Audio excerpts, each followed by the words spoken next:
Patrick, parlons encore de virus, c'est le thème du jour. Le patient génotype 3 cirrhotique est celui qui nous pose encore des problèmes, au sens où on atteint difficilement les plus de 90% de réussite. Le G3 le méchant.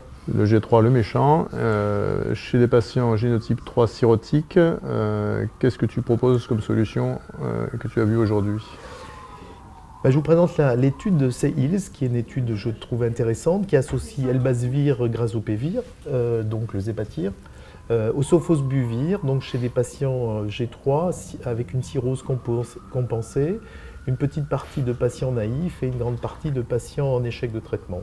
On sait que les patients G3 en échec de traitement ou avec des mutations de résistance préexistante sont des patients très difficiles à traiter.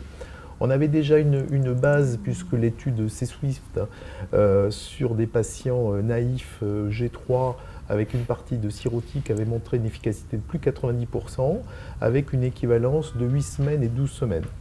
Sur la diapo, vous pouvez voir, donc vous voyez les 5 bras du traitement.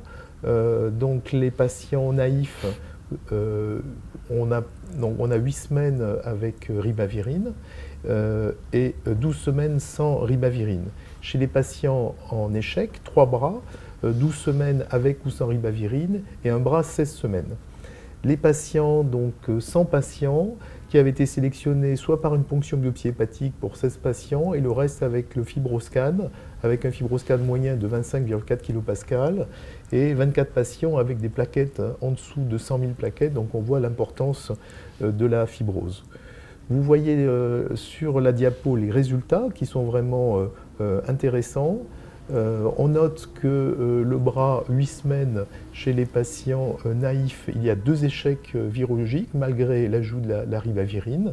Donc il semblerait que chez les patients naïfs ou en échec, le bras 12 semaines sans ribavirine soit le bras tout à fait suffisant. Ce n'est pas la peine d'aller plus loin dans le traitement. En termes d'effets secondaires, il y avait peu d'effets secondaires, un peu d'asthénie, des nausées, des éruptions cutanées et un peu d'anémie avec la ribavirine. Donc on a priori une nouvelle arme à notre disposition. D'accord, intéressante chez un cirrhotique parce qu'on reste avec un traitement court de 12 semaines et on se dispense de la ribavirine. Absolument. Patrick, merci. Merci.